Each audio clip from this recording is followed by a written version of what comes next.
सहनौ भुनक्तु सह वीर्यं करवावहै तेजस्विनावधीतमस्तु मा विद्विषावहै।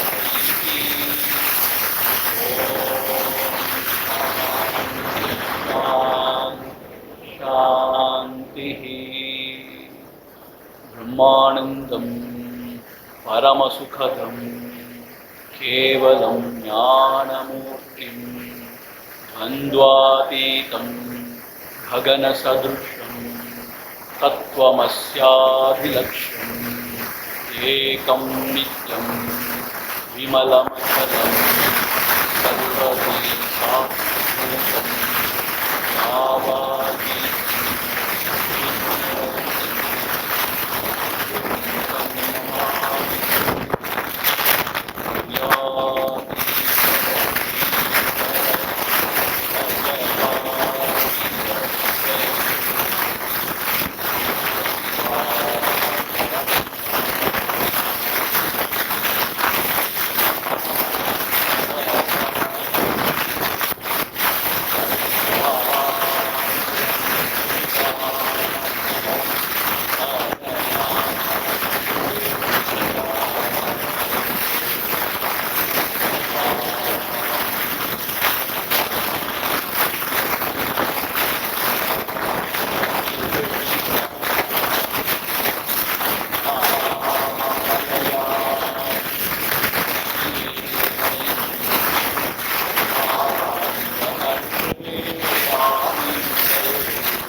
शांति शांति शांति।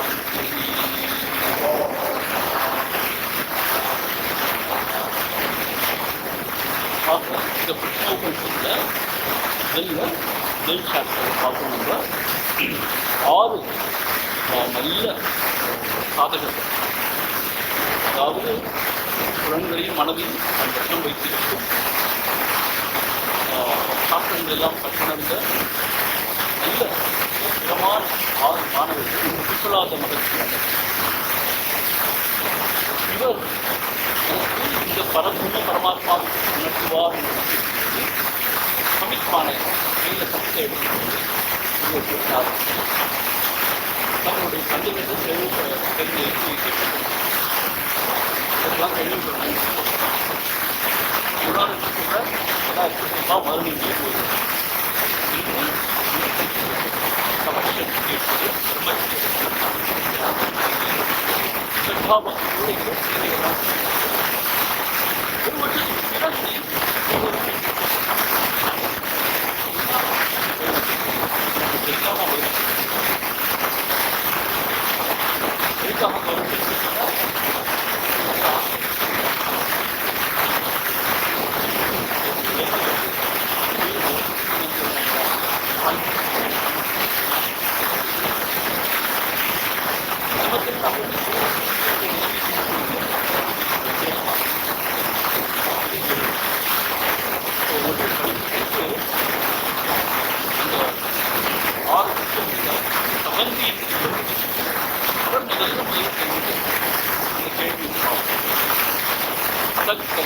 कात्यायना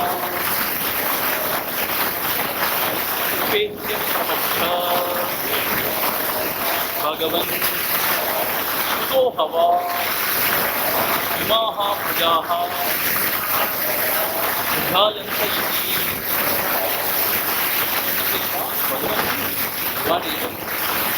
இந்த காணும் இந்த உலகம் இந்த உயிர்களை அதனுடைய தோற்றுவாய் என்ன, இவையெல்லாம் எந்த ஒரு மூலப்பொருளிலிருந்து வந்தது என்பதாக சிருஷ்டி சம்பந்தமான கேள்விகள் கேட்க. அதுக்கு அவர் என்ன சொல்றார்? தஸ்மை சஹோவாச்ச பிரஜாகாமோ வை பிரஜாபதி சதபோ தப்யத சதபஸ்தப்த்வா स मिथुनम् उपादयते रयिं च प्राणं च इति एतौ मे बहुधा प्रजाः करिष्यत इति. என்ன சொல்றாருன்னா பிப்லாத ரிஷி பிரஜா காமஹா, அதாவது இன்னும் இந்த சிருஷ்டி நன்றாக விரிவுபடுத்த வேண்டும் என்ற ஆசை உடையவராக அந்த பிரஜாபதி, த கிரியேட்டர், அந்த படைப்பு கடவுள் என்ன செய்கிறார்? ச தபோ அதப்யத, அவர் கண்ணை மூடி இந்த தொழிலை, இந்த படைக்கும் தொழிலை எப்படி செய்யலாம் அப்படிங்கிற ஆலோசிக்கிறார். பார்த்தோம் இல்லையா? அதாவது ஒரு விஷயத்தை கிரியேட் பண்ணோம்னா அதை பற்றின நோஹவ் இருக்கணும் இல்லையா? அது மட்டும் இல்லை, இதற்கு முன்னாடி எப்படி நம்ம செஞ்சோம் அதெல்லாம் சங்கரர் அப்படி எழுதுறாரு அப்படிங்கிறத ஆலோசிக்கிறார். அதான் அதப்யத்தன்னு சொல்லியிருக்கு. அதான் தபஸ் அங்கே சொல்லப்படும். ஆலோசனை பண்ணி எப்படி செய்யலாம்னு சொல்லி பிளான் பண்றார். அப்புறம் என்ன செய்யறார்? 2 விஷயங்களை படைத்தார். முதல்ல மிதுனம்னா 2 விஷயங்கள், இந்த பேர் என்ன? ரயிம் ச பிராணம் ச இது ஏதோ. ரயிம் என்று சொல்லக்கூடிய உணவு அல்லது இந்த மேட்டர்னு குருதேவர் சொல்றார். மேட்டர்னா பருப்பொருள்னு சொல்லலாம் தமிழ்ல. பிராணஹா அப்படின்னு சொன்னா என்ன? பிராணன்னு சொன்னா குருதேவர் வந்து எனர்ஜிங்கிறார், சக்தி, ஆற்றல் அப்படிலாம் சொல்றாரு. ஆனால் சங்கரர் என்ன சொல்றார்? பிராணஹான்னு சொன்னா த ஈட்டர், உணவு உண்பவன்கிற மாதிரி அப்படிதான் சொல்லியிருக்காரு ஆதிசங்கர். இப்படி ரயிம் பிராணம்னு 2 விஷயத்தை படைச்சார். படைச்ச பிறகு இதிலிருந்து இன்னும் இந்த உலகம் விருத்தியாகும், இன்னும் நிறைய உயிர்கள்லாம் தோன்றும் என்பதாக முதல்ல படைச்சுதான் நம்ம பார்க்கணும். இது வரைக்கும் பார்த்தோம் இல்லையா? அப்புறம் 5வது செய்யுள் நம்ம பார்த்தோம், 5வது மந்திரமும். அதில் என்ன சொல்லப்பட்டிருக்கு? 5வது மந்திரத்தில் ஆதித்யோ ஹைவை பிராணஹா ஹவை ரயிரேவ சந்திரமா ரயில்வா ஏதத் சர்வம் யன்மூர்த்தம் ச அமூர்த்தம் ச தஸ்மான் மூர்த்திரேவ ரைஹி. என்ன சொல்றார்? ஆதித்யோ ஹவை பிராணஹா. இந்த பிராணன்னு சொல்றேனே அது ஆதித்யனை குறிக்கிறது, சூரியனை குறிக்கிறது. அல்லது இந்த ஆற்றல் சக்தி எல்லாத்துக்கும் பிறப்பிடம் மூல காரணம் என்ன? சூரியன் தான். ஆகவே அந்த சூரிய தேவதையை இங்கே குறிக்கிறார். பிராணன்னு சொல்லி, பிராணன் என்பது சூரியனை குறிக்கிறது. ரயிரேவ சந்திரமா. ரஹி என்பதற்கு அதிதேவதையாக இங்கே சந்திரமாவை குறிப்பிடுறார். அதை நம்ம பார்த்தோம் ஏன் அப்படி குறிப்பிடுறாருன்னு. ஏன்னா சந்திரமாவுக்கு தனக்கே ஒளி கிடையாது, தனக்கே ஆற்றல் கிடையாது, சூரியனோட எடுத்து தான் கொடுக்கும். So it is as if a dead planet மாதிரி. அதனால அதை மேட்டரோட கம்பேர் பண்ணுற மாதிரி குருதேவர் சொல்கிறாரு சந்திரமான்னு சொல்லி. அதோட உணவுன்னு சொன்னோன்னா, உணவுக்கு முக்கியமான காரணம் அந்த சந்திரனுடைய கிரணங்கள், அமிர்தமயமான கிரணங்கள். அதான் அந்த உணவுல சத்தா இருக்கும். அப்படிலாம் நம்ம படிச்சிருக்கோம். அப்படி கூட அதை பார்க்கலாம் நம்ம. அப்புறம் என்ன சொன்னார்? ரயில்வா ஏதத் சர்வம் என் மூர்த்தம் அமூர்த்தம் ச. எல்லாமே மேட்டர் தான், ஃபுட் தான். எது? மூர்த்தம் ச அமூர்த்தம் ச. கிராஸ். மூர்த்தம்னா ஃபார்ம், உருவமாக இருக்கிறது எல்லாம். அமூர்த்தம்னா ஃபார்ம்லெஸ், அருவமாக இருக்கிறது எல்லாமே. அப்படி சொல்கிறார். இப்போ என்ன நம்ம பார்த்தோம்? உருவம் சொன்னால் நம்ம கண்ணுக்கு தெரியுது இந்த விஷயங்கள்லாம். அருவம் சொன்னால் நம்முடைய எண்ணங்கள், அந்த உணர்வுகள், இது எல்லாமே மேட்டர் தான். மேட்டர்னா அந்த பருப்பொருள் தான், ரயும் தான். இன்ஃபேக்ட் ஒரு படி மேலே போய் குருதேவன் என்ன சொல்கிறான்னு கேட்டால், நமக்கு எண்ணங்கள் எழணும்னாலே ஆப்ஜெக்ட்ஸை பற்றின இம்ப்ரெஷன்ஸ்லாம் இருக்கணுங்கிறாரு. ஃபார்ம்ஸ், ஆப்ஜெக்ட்ஸ் பற்றி இம்ப்ரெஷன் தான் எண்ணங்களே எழுங்கிறாரு, உணர்வுகள்லாம். ஆகவே ஃபார்ம்ஸை தங்கி தான் இந்த ஃபார்ம்லெஸ் கூட இருக்குங்கிற மாதிரி ஒரு இடத்துல சொல்கிறார். அதனால தான் ரயின்னு சொல்கிற இந்த உணவுன்னு சொல்கிறோமே அல்லது மேட்டர்னு சொல்கிறோமே, இது எல்லாமே ஃபார்ம்ஸ் தான். நம்ம கூட பார்த்தோம் இல்லையா, இந்த அகங்காரம் கூட ஃபார்ம்ஸை, இட் ஈட்ஸ் ஃபார்ம்ஸ். இங்கே எல்லாமே ஃபார்ம்ஸ் தான் அப்படிங்கிற மாதிரி. தஸ்மான் மூர்த்திரேவ ரைஹி. ஆக ரைஹின்னு சொன்னால் மூர்த்திரேவா, ஃபார்ம்ஸ் தான், வேறு ஒன்றும் இல்லை. இது வரைக்கும் நம்ம இன்னைக்கு பார்க்கணும் இல்லையா? அதுக்கப்புறம் இன்னைக்கு 6வது மந்திரம் பார்க்கணும். சரி, இப்போ நம்ம பார்க்க போகிற மந்திரம் தான் எப்படி புரிஞ்சுக்கணும்னு கேட்டால் ரொம்ப மிஸ்டிக்கலாக இருக்கு. அதே சமயத்தில் நான் சொன்ன மாதிரி அந்த காலத்தில் அவங்க பண்ண உபாசன முறைகள் அதை சார்ந்து இருக்கு. ஆகவே இதை நம்ம இந்த காலத்தில் இந்த கான்டெக்ட் ஏற்ற மாதிரி புரிஞ்சுக்கிறது சிரமமாக தான் இருக்குது. இந்த குருதேவோட கமெண்ட்ரி, சங்கரோட பாஷெல்லாம் வச்சாலும் ஓரளவுக்கு புரிஞ்சுக்கணும். அதனால I'm going to explain as far as I know. ஆனால் என்ன கேட்டால் இது ரொம்ப அதிசயமாக நிறைய விஷயங்கள் இருக்குது for our own concept. அது ஆதித்ய உதயன் யத் பிராச்சீம் திசம் பிரவிசதி தேன பிராச்யான் பிராணான் ரஷ்மிஷு சந்நிதத்தே சந்நிதத்து யத் தக்ஷிணா யத் தீபி யத் தீபி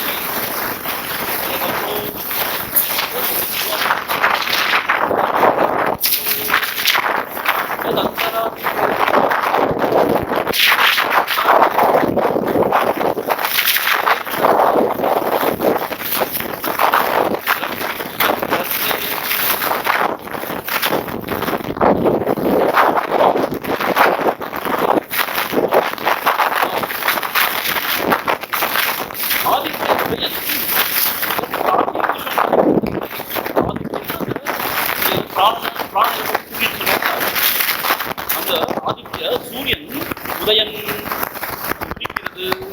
என்ன ஆகுது?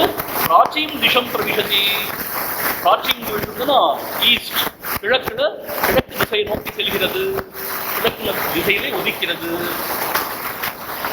தேன பிராச்சான் பிராணான் ரஷ்மிஷு சந்நிதத்தே. அப்படி உதிக்கும் பொழுது அந்த சூரியன் அந்த கிழக்கு திசையில் உள்ள பிராணான்னு சொன்னா எல்லா உயிர்களையும் ரஷ்மிஷு சந்நிதத்தே தன்னுடைய அந்த கிரணங்களால் ரேஸ், சன் ரேஸ் இல்லையா, அதனால் எல்லா உயிர்களையும் அது அரவணைத்துக் கொள்கிறது, தழுவிக் கொள்கிறது. என்ன அர்த்தம்? சூரியன் உதயமான உடனே அந்த கிழக்கு திசையில் இருக்கிற எல்லா உயிர்களையும் அது தழுவிக்கொள்கிறது. அங்க உள்ள உயிர்கள்லாம் உயிர்ப்பு பெறுகிறது. அதாவது நிதிரையில் இருக்கிறது எல்லாம் உயிர்ப்பு பெறுகிறது மாதிரி இங்க சொல்லப்படுது. அது மாத்திரம் இல்லை, எத் தக்ஷிணாம், அப்புறம் தக்ஷிணம் அப்படிங்கிற அந்த திசை, பிரதீச்சீம், பிரதீட்சிணம் மேற்கு திசை, எத் உதீச்சீம், உதீச்சீம் சொன்னா வடக்கு திசை, எத் அதோ, எத் ஊர்துவம் கீழே மீழே மேலே, எத் அந்தரா இடையில எதெல்லாம் இருக்கோ, திஷா எத் சர்வம் பிரகாசயதி. ஸோ அந்த சூரியன் ஆகியவன் எல்லாவற்றையும் பிரகாசம் அடைய செய்கிறான். அது மாத்திரம் இல்ல, தேன சர்வான் பிராணான் ரஷ்மிஷு சந்நிதத்தே, அவனுடைய அந்த கிரணங்களால் தழுவப்பட்ட எல்லா உயிர்களும் உயிர்ப்பு பெற்று இங்கே தங்கள் தங்கள் செயல்களில் ஈடுபடுகின்றன. எல்லா ஆக்டிவிட்டிக்கும் அவன் தான் காரணமா இருக்கான். அதான் பிராணன் சொல்றோம். அவன் எழுந்த உடனே எல்லா திசைகளிலும் உள்ள எல்லா உயிர்களும் எழுகிறது, தங்கள் தங்கள் கடமைகளிலே ஈடுபடுகின்றன. ஈவன் பறவைகள், விலங்குகள், மனிதர்கள் எல்லோரும். ஆனால் இந்த காலத்து சொல்ல முடியுமான்னு தெரியல. நிறைய பேர் 9-10 மணி இருக்கிறாங்க மத்தியானம். குருதேவர் என்ன சொல்றாருன்னு கேட்டால், இதை எப்படி பார்க்கணும்னா ஒரு பொயட்டிக் சென்ஸோட பார்க்கணுங்கிறார். அது மாத்திரம் இல்லை, அவர் என்ன சொல்றாருன்னா, அந்த சன்னோட ஆர்ப் இருக்கு பார்த்தீங்களா, அங்கேருந்து பார்க்கணுங்கிறார் எப்படி இருக்கும் இந்த காட்சின்னு சொல்லி. பூமி சுற்றிட்டே இருக்கு இல்லையா, அப்போ பூமி சுற்றி கரெக்டாக வந்து அந்த சன் நோக்கி வரும்போது எல்லா உயிர்களும் எழுகின்றன. மேற்கு திசையில் டார்க் வந்தோடனே எல்லாம் தூங்க போயிடுது. ஸோ அவன் வர்ற இடத்துலாம், அவனுடைய கதிர் பட்ட இடத்துலாம் ஆக்டிவிட்டி, செயல்பாடு எல்லாம் உயிர் பெற்று. ஈவன் தாவரங்களை பார்த்தீங்கன்னா கூட அது சூரியனுக்கு திசை நோக்கி தான் வளருது இல்லையா. ஆகவே அந்த சூரிய பகவான், சூரியனால எல்லா உயிர்களும் இங்கே உயிர்ப்பு பெறுகிறது. ஆகவே அவன்தான் பிராணன், எல்லா உயிருக்கும் ஆதாரமாக இருக்கான். ஆகவே தன்னுடைய கதிர்களால் அவன் எல்லாவற்றையும் ஆற தழுவி எல்லாவற்றையும் உயிர்ப்பிக்கின்றான். ஆக என்ன பார்த்தோம் நம்ம, அந்த சந்திரமாங்கிறது டெட் அல்லது ரைன்னு சொல்றது வந்து மேட்டர், பருப்பொருள்னு பார்த்தோம். இந்த பிராணன்னு சொல்றதுதான் அந்த பருப்பொருள்ல ஊடாக அதற்கு ஒரு இயக்கத்தை கொடுத்து இயங்க வைக்கிறது பார்த்தோம் இல்லையா. ஸோ இங்க சூரியன் தான் அப்படி சொல்லப்பட்டிருக்கு. அந்த பிராணங்கிறத சூரியனா சொல்லி, சூரியன் எழுந்த உடனே எல்லாமே உயிர்ப்பு பெறுகிறது என்பதாக இங்கே சொல்லி. சரி, ஆக இங்க என்ன சொல்ல போறான்னு கேட்டா பாருங்க, சூரியன் தான் எல்லா உயிர் சக்திகளுக்கும் உயிருக்கும் காரணமாகின்றான் அப்படிங்கிற மாதிரி இங்க சொல்ல போறாங்க. அடுத்த மந்திரம் பார்ப்போம். ச ஏஷ வைஸ்வானரஹ விஸ்வரூபஹ பிராணோ அக்னிர் உதயதே ததேதத் ருச்சா அபியுக்தம். स एष वैश्वानरः विश्वरूपः प्राणो अग्निरुदयते तदेतत् ऋचा अभ्युक्तम्. स एषः वैश्वानरः, அந்த சூரியன் இருக்கானே அவன் தான் வைஸ்வானரன். இப்போ இந்த வைஸ்வானரன் என்ன பொருள் கேட்டால், வேதாந்த சாஸ்திரத்தில் மைக்ரோகாசம் மேக்ரோகாசம் சொல்கிறாங்க. பிண்டம் அண்டம், அதாவது நம்ம விழிப்பு நிலைன்னு சொல்றோம் இல்லையா, இந்த விழிப்பு நிலையில பரம்பொருள் இந்த உடம்போடு ஐக்கியப்பட்டு விஸ்வம் அப்படிங்கிற பேர் பெறுகிறது, விஸ்வ அப்படிங்கிற பேர் பெறுகிறது. அதே மேக்ரோகாசத்துல அந்த வேக்கிங் ஸ்டேட்டோட அந்த பரம்பொருள் ஐடென்டிஃபை பண்ணும்போது அதை விராட்னு சொல்றோம், விராட் ரூபம்னு சொல்றோம். அது வேக்கிங் கான்சியஸ்ல உள்ள அந்த கான்சியஸ்னஸ்க்கு அப்படி பேர் கொடுக்குறாங்க டெக்னிக்கல் வேதாந்த சாஸ்திரம். ஸோ அந்த எல்லா உயிர்களையும் தழுவி இருக்கிற அந்த உயிர்ப்பு சக்தியை இங்கே வைஸ்வானரன்னு சொல்றாங்க. அதாவது it has identified with all the கிரியேச்சர்ஸ்ங்கிற மாதிரி. மேக்ரோகாசமத்தில் அந்த அந்த கான்ஷியஸ்னஸ் ஐடென்டிஃபை பண்ணியிருக்கிற அந்த வேக்கிங் ஈகோஸ், அதான் வைஸ்வானரன்னு சொல்றாங்க. ஸோ அந்த சூரியன் தான் அப்படி வைஸ்வானராக இருக்கான்.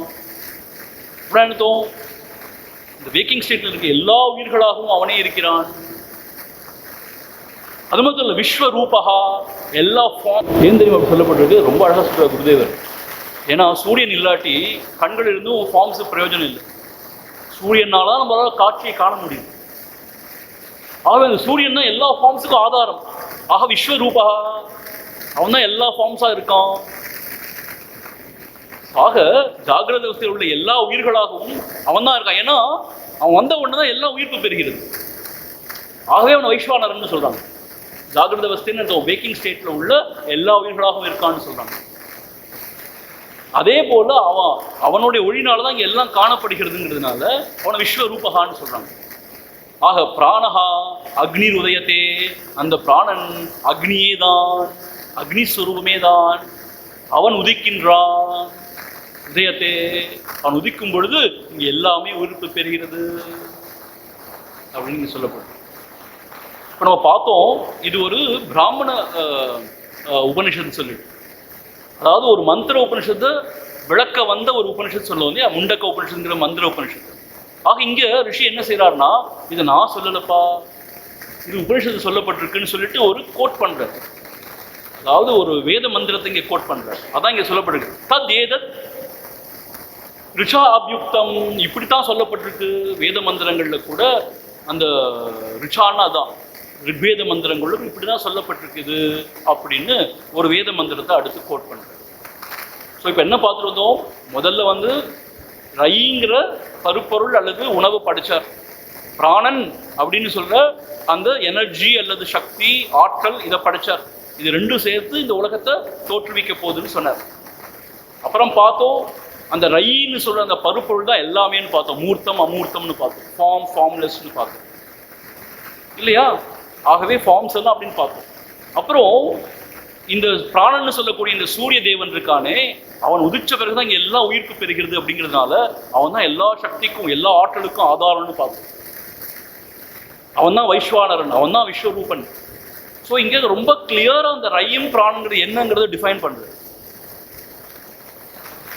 சூரியன் சந்திரன் சொல்லி, அதோட அதிதேவதை சூரியன் சந்திரன் சொல்லி, எப்படி அவங்க இந்த மாதிரி சக்தியாகவும் பருப்பொருளாகவும் எனர்ஜி அண்ட் மேட்டரா எப்படி பரிணமிக்கிறாங்க, இல்லை ஃபுட் ஆர் ஈட்டர் எப்படி பரிணமிக்கிறாங்க அப்படிங்கிற மாதிரி இங்கே சொல்லிட்டே போறாரு. அப்புறம் அதுலேருந்து அப்புறம் கிரியேஷனை பற்றி சொல்ல போறாரு. அப்புறம் கொஞ்சம் நேரம் நீங்கள் வெயிட் பண்ணணும் கிரியேஷனுக்கு. இப்போ அந்த ரிக்வேத ஒரு மந்திரத்தை சொல்றாரு, இப்படிதான் சொல்லப்பட்டிருக்கு மந்திரத்துல கூட அப்படின்னு சொல்றாரு. அடுத்த மந்திரம், விஸ்வரூபம் ஹரிணம் ஜாதவேதசம் பராயணம் ஜோதிரேகம் தபந்தம் சஹஸ்ரஷ்மிஹி சததா வர்த்தமானஹ பிராணஹ பிரஜானாம் உதயதி ஏஷஹ சூரியஹ விஸ்வரூபம் ஹரிணம் ஜாதவேதசம் பராயணம் ஜோதிரேகம் தபந்தம் சஹஸ்ரஷ்மிஹி சததா வர்த்தமானஹ பிராணஹ பிரஜானாம் உதயதி ஏஷஹ சூரியஹ. உதயதி ஏஷஹ சூரியஹ, இந்த சூரியன் உதிக்கின்றான்னு சொல்லப்பட்டிருக்கு இல்லையா. இப்போ ஒரு வேத மந்திரத்தை கோட் பண்றார், இந்த வேதத்துல கூட இப்படிதான் சொல்லப்பட்டிருக்குன்னு சொல்லிட்டு. அப்புறம் இந்த சூரியனை பத்தி என்ன சொல்லப்பட்டிருக்கு, விஸ்வரூபம் முதல்ல சொல்லப்பட்டிருக்கு பார்த்தீங்களா. அங்கே விஸ்வரூபம் சொன்னார் இல்லையா, எல்லா ஃபார்ம்ஸுக்கும் ஆதாரம் அவன் தான். ஏன்னா அவன் இருந்தால் தான் ஃபார்ம்ஸே நம்மளால பார்க்க முடியுது. ஆக விஸ்வரூபம் ஹரிணம். ஹரிணம்னு எடுத்தோம்னா சூரியனா என்னது, அவனுடைய கிரணங்கள் தான் சூரியன் சொல்றோம் இல்லையா. இட்ஸ் ஃபுல் ஆஃப் ரேஸ், அவனுடைய அந்த கதிர்கள். ஹரிணம்னு அர்த்தம் கதிர்களால் நிரம்ப பெற்றவன் ஹரிணம். ஜாதவேதசம், ஜாதவேதசம் அர்த்தம் எல்லாம் அறிந்தவன்.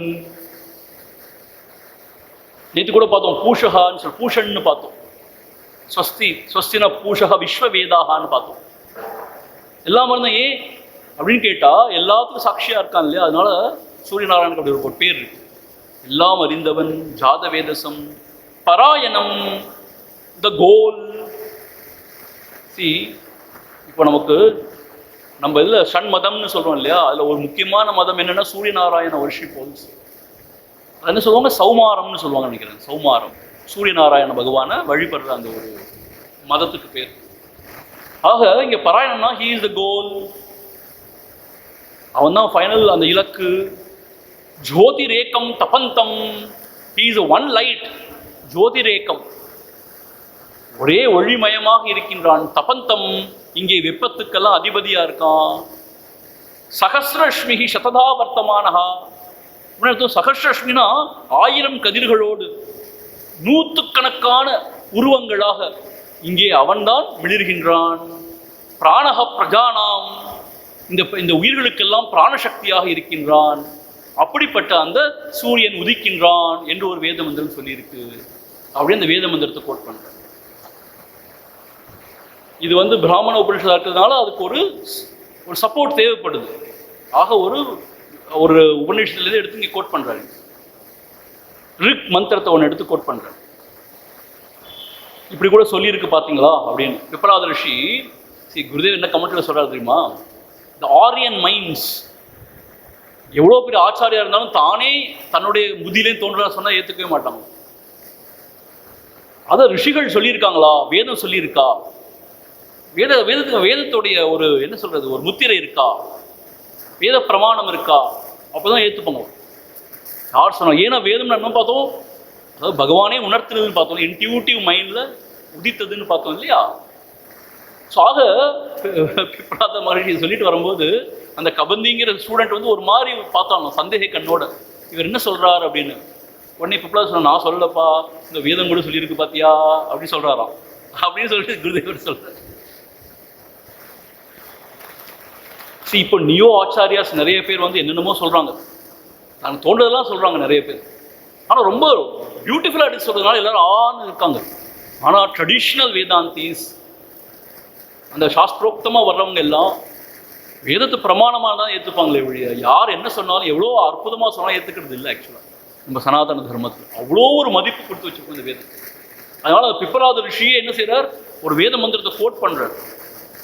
இதுதான் குருதேவருடைய ஒரு மகிமையும். இதுதான் குருதேவ சுவாமி சின்மயானந்தர் தானா எதுவுமே எடுத்து சொல்ல மாட்டார். அப்படி எப்பயுமே உபனிஷத்தை கையில் வச்சிருப்பார், பகவத்கீதையை கையில் வச்சிருப்பார், ஏதாவது ஒரு டெக்ஸ்ட் ஆதிசங்கரோட கையில் வச்சு தான் எடுத்து பேசுவார். மீனிங் வாட், அது குரு பரம்பரையில் வருது அப்படின்னு காமிக்கிறதுக்காக.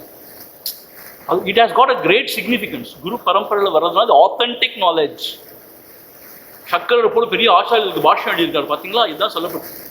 அதை மாதிரி நீங்கள் பிப்பலாத ரிஷி சொல்றார், இந்த பார் வேத மந்திரம் கூட இப்படி இருக்கு பார்த்தியா, விஸ்வரூபம்னு சொல்லியிருக்காங்க பார்த்தியா அந்த வேத மந்திரத்தில், நானே சொல்லலை. So he is a source of all forms. விஸ்வரூபம். ஹரிணம் சொன்னால் ஃபுல் ஆஃப் ரேஸ், ஒரே கதிர்கள் மயமானவன். வேதசம் எல்லாம் அறிந்தவன். பராயணம், எல்லா உயிர்களுக்கும் அடைக்கலம், அவன் தான் கதி. ஜோதிரேக்கம், ஒரே ஒளிமயமாக தோன்றக்கூடியவன். தபந்தம், இங்கே உள்ள வெப்பத்துக்கெல்லாம் காரணமாக இருக்கக்கூடியவன். சகசிர ரஷ்மிகி, ஆயிரக்கணக்கான கதிர்களால் நூற்றுக்கணக்கான உயிர்களாகவும் உருவங்களாகவும் இங்கே மிளிர்கின்றவன் அவன்தான். எல்லா உயிர்களுக்கும் பிராணசக்தியாக இருக்கக்கூடியவன் அவன்தான். அப்படிப்பட்ட அந்த சூரியன் உதிக்கின்றான் என்று இங்கே கூட சொல்லியிருக்கு பார்த்தியா அப்படின்னு சொல்ற. ஆக சூரியன் உதயமான உடனே எல்லா திசைகளும் அப்படியே பிரகாசம் அடைந்து அந்தந்த திசையில் இருக்கிற எல்லா உயிர்களும் அதனால் தழுவப்பட்டு ஒரு உயிர்ப்பு பெற்று எல்லாம் அங்கே செயல்பட ஆரம்பிக்கின்றன. ஆகவே அவன்தான் எல்லாவற்றுக்கும் உயிர்ப்பு சக்தியாக இருக்கிறான் இங்கே சொல்லப்பட்டிருக்கு. வைஸ்வானரனாக இருக்கிறான், விஸ்வரூபமாக இருக்கிறான். அதை சப்போர்ட் பண்ணுறதுக்காக இந்த வேத மந்திரத்தை சொல்கிறார். இப்படி வேத மந்திரத்துன்னு சொல்லியிருக்கு பார்த்தியாப்பா அப்படின்னு சொல்கிறார். இவ்வளோ விளங்குனா போதும், அதுக்கு அடுத்த மந்திரத்துக்கு போகும். அப்புறம் பாருங்க, இது ரொம்ப இன்ட்ரெஸ்டிங் டாபிக். இப்போ நமக்கெல்லாம் தெரிஞ்ச விஷயம்தான், இருந்தாலும் இதில் நிறைய நுணுக்கமான விஷயங்கள்லாம் சொல்கிறார் இந்த ரிஷி. சம்வத்சரோ வை பிரஜாபதி தஸ்யாயனே தக்ஷிணம் ச உத்தரம் ச தத்தேஹ வை ததிஷ்டாபூர்த்தே கிருதம் இத்யுபாசதே ते चांद्रमसमेव लोकम अभिजयन्ते तयेव पुनरावर्तन्ते तस्मादेत ऋषयः प्रजाकामा दक्षिणं प्रतिपत्यन्ते एषः वै रयिर्यः पितृयानः पितृयानः என்ன சொல்லப்பட்டுன்னு கேட்டால் சம்பத்சரோ வை பிரஜாபதி. அதாவது இன்னொரு விஷயம் கேட்டால், நான் ஏற்கனவே நேத்தியே சொன்னேன், இந்த பிரஜாபதி படைச்சார் இந்த ரய்யும் பிராணம்னு சொன்னோம் இல்லையா. எப்படி படைச்சார்னு கேட்டால் தானே அப்படி வந்தார்ங்கிற மாதிரி தான் சொல்லப்பட்டிருக்கு. ஏன்னா அவர் கண்ணியமாக ஒரு பொருள் இல்லை இல்லையா. எதிலிருந்து படைச்சார்? தண்ணிலிருந்து தான் படைச்சாருங்கிற மாதிரி. அந்த பிரஜாபதியே தான் ரய்யும் பிராணமாக தோன்றினார், இங்கே தோன்றினார்ங்கிற மாதிரி. இப்போ என்ன சொல்லப்படுதுன்னா சம்பத்சரோவை பிரஜாபதி. சம்பத்சரம்னா ஒரு வருஷம்னு அர்த்தம். பாருங்க, இப்போ வருஷம்னு எப்படி சொல்கிறோம்? இந்த சந்திரனையும் சூரியனை வச்சு தான் வருஷமே சொல்கிறோம் இல்லையா. ஒரு வருஷம்னா என்னது? சந்திரனானவன் சுற்றி வரான் சூரியனை ஒரு ரவுண்ட், அதை வச்சானே சொல்கிறோம் இல்லையா சம்பத்சரம்னு சொல்லிட்டு. ஸோ ஆக இப்போ நம்ம சந்திரனாகவும் சூரியனாகவும் அவரே தான் வந்தார்னு பார்த்தோம் இல்லையா. ஆகவே அந்த சந்திரன் சூரியன் அவருடைய இயக்கங்களால் ஆன சம்பத்சரம், வருடம்னு சொல்லுவோமே, அதுவும் பிரஜாபதி தான். ஆக he is the time. காலோஸ்மி லோகா க்ஷயக்ருத் பிரபுத்தகான்னு படிச்சோம் 11வது அத்தியாயத்தில். காலோஸ்மி லோகா, நான் தான் காலன், காலம் எல்லாவற்றையும் விழுங்குவதற்காக வந்திருக்கிறேன் கிருஷ்ண பரமாத்மா சொன்னார். க்ஷயக்ருத் பிரபுத்தகா, எல்லாவற்றையும் நாசம் செய்வதற்காக விழுங்குவதற்காக வந்திருக்கிறேன்னு சொன்னார் இல்லையா. காலோஸ்மின்னு சொன்னார் இல்லையா, இங்கே தான். ஆக அந்த பிரஜாபதி தான் காலமாக தோன்றுகிறார். காலம்னா என்னது? இங்கே பார்த்தா சம்பத்சரம்னா என்னது அப்படின்னு கேட்டால், சூரியன் இருக்கான், சந்திரன் சுற்றி வரான். ஸோ சூரிய சந்திரர்களுடைய ஒரு செயல்பாடு, அதை பொறுத்து தான் இந்த காலங்கிறதே இங்கே வருஷங்கிறதே சொல்கிறோம். ஆக சூரியனாகவும் சந்திரனாகவும் அவர் தான் இருக்காருன்னு சொன்னால், அப்போது வருஷமாகவும் அவர் தான் இருக்கார். எதுக்கு சுவாமி இப்படி தான் பேசணும்னு கேட்டால், எனக்கு என்ன தெரியும் எதுக்கு பேசணும்னு. பிப்பலாதரிஷ் அப்படி தான் சொல்கிறார். இப்போ கிரியேஷனை பற்றி தான் கேட்டார், இவர் ஏன் இதெல்லாம் பேசுகிறார்? அதுக்கு கொஞ்சம் பொறுமையாக இருக்கணும். கடைசி கொண்டு வந்து முடிக்க போகிறார் முடிக்கும்போது. ஆனால் குருதேவர் இதை கனெக்ட் பண்ணியிருக்கார் ரொம்ப அழகாக. கடைசி கனெக்ட் பண்ணி முடிச்சிருக்காரு. அவன் கேட்ட கேள்விக்கு இதுதான் பதில்னு சொல்லி முடிச்சிருக்காரு கடைசி. அப்பா கனெக்ஷனாக இருக்கே நம்ம சந்தோஷப்படுற மாதிரி இருக்கு கடைசியில். ஸோ இங்கே என்ன சொல்கிறான்னு கேட்டால், சம்பத்சரம் அப்படின்னு சொன்னால் அந்த வருடங்கள். வை பிரஜாபதி, அந்த பிரஜாபதி தான் வருடமாக இருக்கிறார். அந்த வருடம் ரெண்டு விதமாக சொல்லுவோம், உத்தராயணம் தட்சிணாயணம் சொல்லிட்டு. இது என்னன்னு கேட்டால் ஆக்சுவலாக தீஸ் ஆர் டூ பார்ட்ஸ், உத்தராயணம் தட்சிணாயணம் சொல்லிட்டு. அதாவது உத்தராயணம் வடக்கை நோக்கிய பயணம், தட்சிணாயணம் தெற்கை நோக்கிய பயணம். இது ரொம்ப ஃபேமஸ். உங்களுக்கு தெரிந்த அந்த கதை மகாபாரதத்தில் கூட பீஷ்மாச்சாரியர் அம்புக்குள்ள ஏன் படுத்திருக்கார் அவ்வளோ காலம்? உத்தராயணம் வரட்டும்னு சொல்லிட்டு, உத்தராயண புண்ணிய காலம்னு சொல்லுவாங்க. அந்த பாதையில் போனால் அது ரொம்ப அற்புதமான பாதை தான். அதான் சொல்ல போகிறாரு. என்ன சொல்லியிருக்கான்னு கேட்டால், தஸ்ய அயனே தட்சிணம் ச உத்தரம் ச. ஆக அந்த வருடம்னு எடுத்தோன்னு சொன்னால் அதை ரெண்டாக பிரிக்கலாம். எப்படி பிரிக்கலாம்? உத்தராயணம் தட்சிணாயணம்னு பிரிக்கலாம். அயனம்னு சொல்கிறோம் இல்லையா, சங்கல்பத்தில் கூட சொல்கிறோம் இல்லையா, தட்சிணாயனே ஹேமந்தரதவ் அதெல்லாம் சொல்கிறோம் இல்லையா. ஸோ இந்த ரெண்டாக பிரிக்கலாம். இதில் தத்ய ஹேவை தஸ்ய அயனே தட்சிணம் ச உத்தரம் ச, அந்த அயனத்தை கூட ரெண்டாக பிரிக்கலாம், தட்சிணம் உத்தரம்னு பிடிக்கலாம்.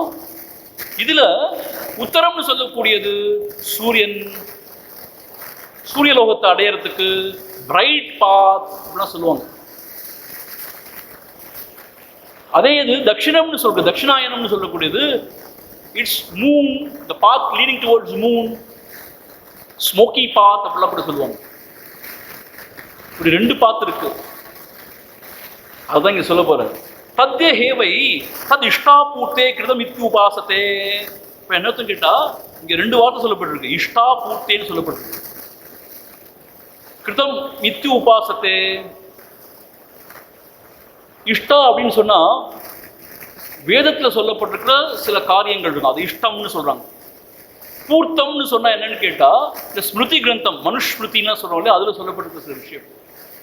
உதாரணத்துக்கு குருதேவர் என்ன சொல்றாருன்னு கேட்டா யாக யஜ்ஞங்கள்லாம் செய்யறது, வேதம் படிக்கிறது, வேதத்தை படிப்பிக்கிறது, சத்தியம் பிரம்மம் அஹிம்சை, சத்தியம் பிரம்மச்சரியம் அஹிம்சை, இதெல்லாம் இஷ்டத்துல வருங்கிற, இஷ்டம்ங்கிற கர்மத்துல வருங்கிற. பூர்த்தம்னு சொன்னா பப்ளிக் காசுக்காக குளம் வெட்டுறது, மரம் வைக்கிறது, மக்களுக்கு நன்மை செய்யறது, இதெல்லாம் பூர்த்தத்தில் வருங்கிற.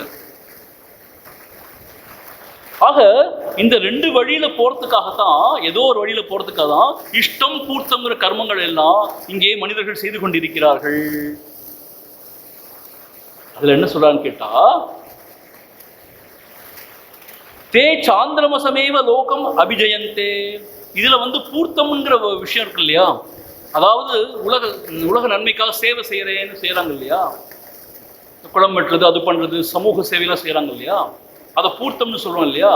அப்படிப்பட்டவங்க இந்த உலகத்துக்காக நன்மை செஞ்சாலுமே அவங்களுக்கு அடி மனசோட எண்ணம் இருக்கான், இது புண்ணிய கர்மம். ஆகவே இந்த புண்ணியம் நமக்கு மேலோகத்துல நல்ல இன்பத்தெல்லாம் கொடுக்க வல்லது, நமக்கு இன்னும் உயர்ந்த லோகத்துக்கு நம்ம இட்டு செல்லும் அப்படின்னு அடி மனசுல ஒரு ஆசை இருக்காங்க.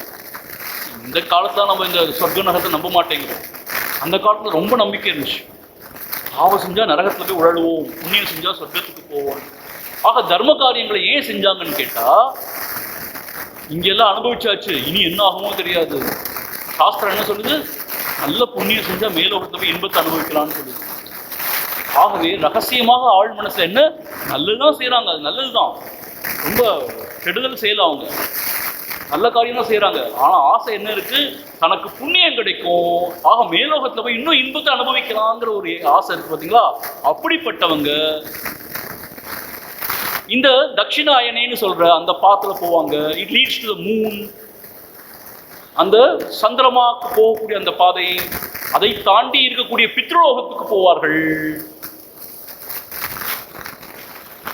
இஷ்டம்ங்கிற கர்மம் செய்யப்படுவன் எப்படின்னு கேட்டா, எனக்கு இதெல்லாம் வேண்டாம், எனக்கு என்ன வேணும், பகவான் தான் வேணும், பரம்பொருள் தான் வேணும்னு சொல்லிட்டு சத்தியம் பிரம்மச்சரியம் அஹிம்சா இதெல்லாம் கடைபிடித்து கொண்டு செய்யற காரியத்தெல்லாம் பகவானுக்கு அர்ப்பணமாகவே செஞ்சு தியானம் ஜப தியானம் அதெல்லாம் செய்கிறவங்க, சாஸ்திரத்தை படித்து சிரவண நித்தியாசம் இதெல்லாம் பண்ணுறவங்க. இவங்க வேற கேட்டகரி. அதுலேயே கூட யாக யஜ்ஞாதிகள் செய்கிறவங்க ரெண்டு கேட்டகரி இருக்காங்க. ஏதோ நன்மையை கருதி செய்கிறவங்க இருக்காங்க. இந்த நன்மையெல்லாம் உலகத்து நன்மைக்காக எனக்கு ஒன்றுமே தேவையில்லை, எல்லாம் பகவானோட ஆராதனை செய்கிறவங்க இருக்காங்க. ரெண்டு கிளாஸ் ஆஃப் பீப்புள் இருக்காங்க. யாக யஜ்ஞமே எனக்கு நிறைய துட்டு கிடைக்கும் பண்ணி வச்சான்னு செய்கிறவங்க எவ்வளோ பேர் இருக்காங்க. ஸோ தன்னுடைய ஒரு என்ன சொல்றது விருத்தி, தன்னுடைய ஒரு சென்ஸ் கிராட்டிஃபிகேஷன், அதுக்காக தான் வேலை செய்யறது, அது தவிர வேறு எதுக்கும் வேலை செய்ய மாட்டேன். பாருங்க, மனிதன் என்ன செய்யறான், பிறந்ததுலேருந்து வளர்ந்துட்டே வரும்போது இளமை பருவம் வந்த பிறகு பணம் அலையிறோம். எதுக்கு? அப்பதான் போகத்தை அனுபவிக்க முடியும், ஒரு செக்யூரிட்டி, உலகத்தில் நம்ம மதிப்பாங்க அப்படின்னு அலையிறோம். ஸோ பணத்தெல்லாம் சேர்த்து போகம்லாம் அனுபவிக்கிறான், எல்லாம் செய்யறான். வயது முதிர்ந்தவனு ஒரு பயம் வந்துடுது அவனுக்கு, இதெல்லாம் அனுபவிச்சாச்சு, இனிமேல் அனுபவிக்க முடியாதனால புலன்கள்லாம் தேஞ்சு போயாச்சு, இனி என்ன செய்ய முடியும்னு தெரியாதவனுக்கு ஒரு பயம் வந்துடுது. நம்ம இவ்வளோ அநியாயம் பண்ணிட்டோமே, ஒரு நல்ல காரியம் செஞ்சுருவோம், புண்ணிய காரியம் செஞ்சிருவோம்னு நினைக்கிறான். கோயிலில் போய் இதெல்லாம் செய்வோங்கிறான், ஒரு டொனேஷன் கொடுப்போம்னு நினைக்கிறான். ஒரு நல்ல காரியத்தை ஏன் நினைக்கிறான்னு கேட்டால் இது ஒரு புண்ணிய காரியம்னு சொல்லி வச்சுருக்காங்க, இந்த காரியம் செஞ்சால் அவனுக்கு நல்லதுன்னு சொல்லி வச்சுருக்காங்க. ஆக அப்படி செய்கிறான் அவன் காரியத்தை. ஸோ ஏதோ பலனை விரும்பி தான் செய்கிறான் அவன், தன்னோட கணக்காக வேண்டி. அப்படிப்பட்டவர்கள் நல்ல காரியம் செஞ்சுருக்கிறதுனால அவங்க இந்த நல்ல பாதையில் போவாங்க. அது பித்ருலோகத்துக்கு போய் சேரும். அது சந்திரமசா பாதைன்னு சொல்கிறாங்க. அது என்ன விசேஷம்னு கேட்டால் த ஏவ புனராவர்த்தந்தே, அவங்க திரும்பி வருவாங்க. என்ன அர்த்தம்? அந்த புண்ணியங்கள்லாம் தீர்ந்து போனவங்க திருப்பி இங்கே வரணும். குருதேவர் ரொம்ப அழகாக கமெண்ட்ரியில், நீங்கள் பெரிய 5 ஸ்டார் ஹோட்டல் போய் தங்குறீங்க, எவ்வளோ காலம் தங்க முடியும்? உங்கள் பர்ஸில் எவ்வளோ பணம் இருக்கோ அது வரைக்கும் தங்க முடியும் இல்லையா? நீங்கள் வாடகை போய் எக்ஸ்டெண்ட் பண்ணிட்டே போக முடியாது தானே. பர்ஸு காலியாக திருப்பி you have come back to the same old house to be with the same old people இல்லையா? அந்த கொஞ்ச நாள் வேணால் அங்கே போய் ஜாலியாக அனுபவிக்கலாம், ஸ்விம்மிங் பூலில் போகலாம், அங்கே போகலாம், இங்கே போகலாம், எல்லாம் செய்யலாம் நீங்கள். பட் எல்லாம் காலியாச்சுன்னா திருப்பி வரணும் தானே. அது போல் இங்கே புண்ணியம் தீர்ந்து போச்சுன்னா they have to come back, you will be kicked out. ஆக இவங்க நல்லது செஞ்சு சாந்திரமசமேவே லோகம் அபிஜாயந்தேன்னு அர்த்தம். அந்த லோகத்துக்கு போய் அந்த பித்ருலோகத்தை அடைஞ்சாலுமே ஏவ புனராவர்த்தந்தே, இங்கே மீண்டு வரதான் வேணும். தஸ்மாதேவ ரிஷேகா பிரஜாகாமா தட்சிணம் பிரதிபத்தியந்தே. ஆகவே இந்த ரிஷேகானா இந்த ரிஷின்னு சொல்லிட முடியாது. இந்த சான்றோர்கள், நல்லா ப்ராக்டிஸ் பண்ணுற சான்றோர்கள்லேயே பிரஜாகாமாக, இந்த உலகத்து மேலே ஆசையுடையவர்கள், உலக அபிவிருத்தி, எனக்கு பிள்ளை குட்டி வேணும், பேரம் பேத்தி வேணும் அப்படின்னு நினைக்கிறவங்க பிரஜாகாமான்னு சொல்லப்படும். பிரஜாகாமாகனா இன்னும் என்னுடைய என்னது விருத்தி, என்னுடைய வம்ச விருத்தி, அந்த மாதிரி நினைக்கிறாங்க இல்லையா. அப்படிப்பட்ட ஆசை உடையவர்கள் அவங்க இந்த மாதிரி பித்ருலோகத்துக்கு போயிட்டு திரும்பி வரத்தான் வேணும். புத்திர ஈசனான்னு பார்த்தோம் இல்லையா, லோக ஈசனா, சாஸ்திர ஈசனான்னு. இந்த புத்திர ஈசனான்னு அர்த்தம் வம்ச விருத்தி, என்னுடைய வம்ச விருத்தி ஆகணும், எனக்கு குழந்தை வேணும், பேத்திகள் வேணும். அதை மாதிரி வராது அப்படின்னு அதிலேயே இருக்கிறவங்க என்ன ஆயிடுவாங்க, இந்த பித்ருலோகத்துக்கு போயிட்டு அங்கே பித்ருக்களோட கொஞ்சம் நேரம் இருந்து அங்கே உள்ள போகங்கள்லாம் அனுபவிச்சுட்டு they have to come back. அது மாத்திரம் இல்லை, அந்த பித்ரு ஈசனா மாத்திரம் இல்லை, அவங்களுக்கு இன்னும் நிறைய போக போகலாம் அனுபவிக்கணும் ஈசனா இருக்கு. அவங்களுக்கு அங்கே மேல் லோகத்தில் போய் நிறைய அனுபவிக்கணும்னு இருக்கு. அதுக்காக தான் இங்கே புண்ணியம் செய்கிறாங்க. அது மாத்திரம் இல்லை, இங்கே இன்னும் ஏன் புண்ணியம் செய்கிறாங்கன்னா தங்களோட பேர் வரணும். உபயம், தங்களுடைய பேர். கானா கூனா மூனா வானா சேனா பூனா சானா ஏதோ ஒரு பேர். இவ்வளோ இனிஷியலா? ஆமாம், அவங்களோட பரம்பரையே அதில் இருக்குது. எல்லாரையும் காமிக்கணும் அது. ஸோ ஆக இப்படி ஏதாவது ஒரு பலனை கருதி இன்னும் மேல் லோகத்தில் போய் இன்பத்தை அனுபவிக்கணும்னு நினச்சோன்னு சொன்னால், இங்கே அனுபவிச்ச இன்பம் பத்தாது, போகும் இங்கேயும் போய் அனுபவிக்கணும். எவ்வளோ வீக் பாருங்கள் இந்த மைண்ட். அது மாத்திரம் பிரஜாகாமாக, இன்னும் வம்ச விருத்தி, என் குழந்தை குட்டி 16 பெற்று பெருவாழ்க வாழ்க, இப்படி சொல்லி தான் என்ன ஆச்சு, நம்ம நாடு 135 கோடில் போய் நிற்குது. இன்னும் என்ன ஆகுமோ தெரியாது. நல்ல வேலை இப்போது நாம் இருவர் நமக்கு ஒருவர்னு சொல்லிட்டு இருக்காங்க. அந்த காலத்தில் 16னா வேறு சமாச்சாரம், 16 செல்வங்கள் வேறு. எங்கள் அம்மா சொல்லுவாங்க அழகாக, அந்த 16 அன்றைக்கி சொன்னாங்க, ரொம்ப அழகாக இருந்துச்சு. அது வேறு சமாச்சாரம் அது. ஆனால் இவங்க 16 குழந்தை குட்டின்னு நினச்சி அவ்வளோ பேத்துக்க ஆரம்பிச்சிட்டாங்க பிரஜாகாமாக. அந்த காலத்துலலாம் அப்படி 7-8 இருந்தால் தான் அந்த குடும்பத்தை மதிப்பாங்க. 1 1 2 2 தான் ரொம்ப பரிதாபமாக, என்னாச்சு உங்களுக்குன்னு சொல்லிட்டு அப்படி இருந்தது அந்த காலம். ஸோ பிரஜாகாமாக, மனைவி மக்களோட சொத்து சுகத்தோடு இங்கே நல்லா வாழணும், அனுபவிக்கணும் அப்படிங்கிற ஆசை உடையவர்கள் அந்த மாதிரி பித்ருலோகத்தில் போய் அவங்க மூதாதையரோடு இருந்து கொஞ்சம் கொஞ்சி குழாவிட்டு அங்கே சந்தோஷத்தை இப்போத்தில் அனுபவிச்சுட்டு புனராவர்த்தந்தே வரத்தான் வேணும் இங்கே. ஸோ ஏஷகவை ரயிர் யஹா பித்ருயானஹா, இது ரயிர்னு சொல்லக்கூடிய அந்த சந்திரமான்னு சொல்லக்கூடிய அந்த பாதை. இது என்னது, தே ஆர் வெரி கிராஸ். அதான் ரயின் என்ன, கிராஸ் ஃபுட் மேட்டர். ஸோ இன்னும் மேட்டர் எதுவும் இங்கே உள்ள ஃப்ளஷ் சுகம் இதில் தான் அவங்க மனசு இருக்குது. சைத்தன்ய சம்பந்தமான ஸ்வரூபத்து மேலே அவங்களுக்கு இன்னும் நாட்டம் போகலை. இன்னும் இந்த உலகத்திலேயே தான் அவங்களுடைய நாட்டம் இருக்குது. ஆகவே ரைஹின்னு சொல்கிற உணவாக தான் ஆக போகிறாங்க. கடைசியில் அவங்க உணவு தான் அவங்களுக்கு பிரதானம், உணவாகவே தான் ஆக போகிறாங்க. They are always என்டாங்கிள்ட் in this matter. ஆக அது ரைஹி, அப்படிப்பட்ட பாதை அது. Though it is good. C, இந்த பித்ருலோகத்துக்கு வந்து எல்லாரும் போக முடியாது. ஏன்னு கேட்டால் ரொம்ப அநியாயம் செஞ்சவங்க, அக்கிரமம் செஞ்சவங்களாம் நரகம்னு தனியாக இருக்குது ஒரு டிபார்ட்மெண்ட், அதுக்கு போகணும். அவங்களாம் நல்லது செய்கிறவங்களே 2 பேர் இருக்காங்க. தனக்காக வேண்டி தான் இன்பத்தை அனுபவிக்கணும் நல்லது செய்கிறாங்க. ஆனால் சரி, தன்னோட காசு செலவழித்து நல்ல காரியங்கள் செய்கிறாங்க. அதனால இவங்க பித்ருலோகம் போகிறாங்க. ஆனால் அதில் உள்ள லிமிட்டேஷன் என்ன, they have to come back and they have to again இங்கேயே சுழலணும். அது தட்சிணாயனம், அந்த பாத் தட்சிணாயனம். அது சந்திரமான்னு சொல்லக்கூடிய அந்த ஒரு பாத். அது அடுத்த பாத். இதுதான் உத்தராயணம் அல்லது சூரிய சம்பந்தமான பாதை. ரொம்ப பிரம்மலோகத்திற்கு எடுத்து செல்கின்ற பாதை. அங்கேயுமே பிரம்மலோகம் போகிறோம். சரி, ஜீவன் முக்திங்கிறது இங்கேயே முக்தனாக இருக்கிறது, அது இன்னும் வேறு சமாச்சாரம். இப்போ பிரம்மலோகத்துக்கு போகிற இன்னொரு விஷயத்துக்கு இப்போ சொல்ல போகிறாரு. அத உத்தரேன தபசா பிரம்மச்சர்யேன ஸ்ரத்தயா வித்யயா ஆத்மானம் அன்விஷ்ய ஆதித்யம் அபிஜயந்தே ஏதத்வை பிராணானாம் ஆயதனம் ஏதத் அமிர்தம் அபயம் ஏதத் பராயணம் ஏதஸ்மான் ந புனராவர்த்தந்தே இத்யேஷ நிரோதः ததேஷ ஸ்லோகः. என்ன சொல்லப்பட்டிருக்கு? அதை உத்தரேன அந்த உத்தராயண மார்க்கத்தில் யார் போகிறா, அந்த வழியில் யார் போகிறா அப்படின்னு கேட்டால் தபஸ்சரியத்தில் ஈடுபடுறவங்க. தபஸ்சரியம் அர்த்தம் இந்த உடம்புக்கு ரொம்ப சிஸ்ரூஷை பண்ணாமல், இந்த ரொம்ப பேம்பர் பண்ணாமல் இந்த உடம்பை தபசான்னு அர்த்தம். உடம்புக்கு முக்கியத்துவம் கிடையாது, நான் அந்த பரம்பொருளுக்கு தான் முக்கியத்துவம் கொடுக்க போகிறேன் அப்படின்னு இந்த உடலை வருத்தி கொண்டு கூட பரம்பொருளை தியானிக்கிறவங்க, தபசா தங்களுடைய ஆற்றலை வீணடிக்காமல் உயர்ந்த நோக்கத்துக்காக பயன்படுத்துகிறவங்க, அவங்க தான் தபஸ்விகள். தபசா பிரம்மச்சரியேனா, இந்த பிரம்மச்சரிய ஒழுக்கம் சொல்லப்பட்டிருக்கு பாருங்க. பிரம்மச்சரியம்னு என்ன அர்த்தம்? ஆக்சுவலாக பார்த்தா பிரம்மத்திலேயே ரமித்து கொண்டு தான் பிரம்மச்சரியம் ஆக்சுவலி.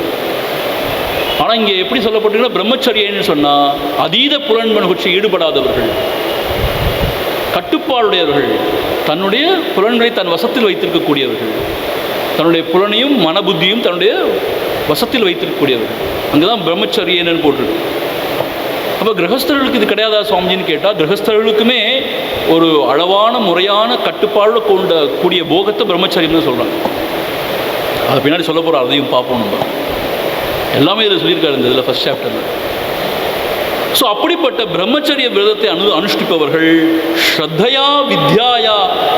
ஸ்ரத்தையா வித்யா ஆத்மானம் அன்விஷ்ய, ஒரு ஸ்ரத்தா பக்தியோட, வித்யாயான்னு அர்த்தம் இந்த ஆத்ம வித்யை தொடரக்கூடியவங்க, கற்கக்கூடியவங்க. எதுக்காக? ஆன்மாவை அடைய வேண்டும் என்கின்ற நோக்கத்தோட, ஆத்மானம் அன்விஷ்ய, ஆத்மஸ்வரூபத்தை அடைய வேண்டும் என்கின்ற நோக்கத்தோட இப்படி பயில்பவர்கள் சாதகர்கள், உண்மையான சாதகர்கள்.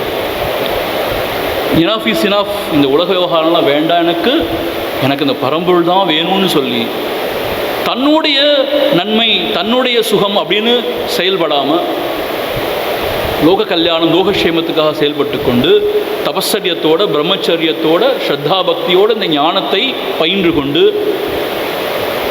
இந்த வழியிலே நடப்பவர்கள் அவங்க உத்தராயண மார்க்கத்தில் போவாங்க. அதாவது இங்கே அந்த ஜீவன் முக்தி அடையாட்டி, ஜீவன் முக்தி அடைஞ்சிட்டா எங்கேயும் போகிறது கிடையாது, வர்றது கிடையாது, போக்கும் வரவும் கிடையாது.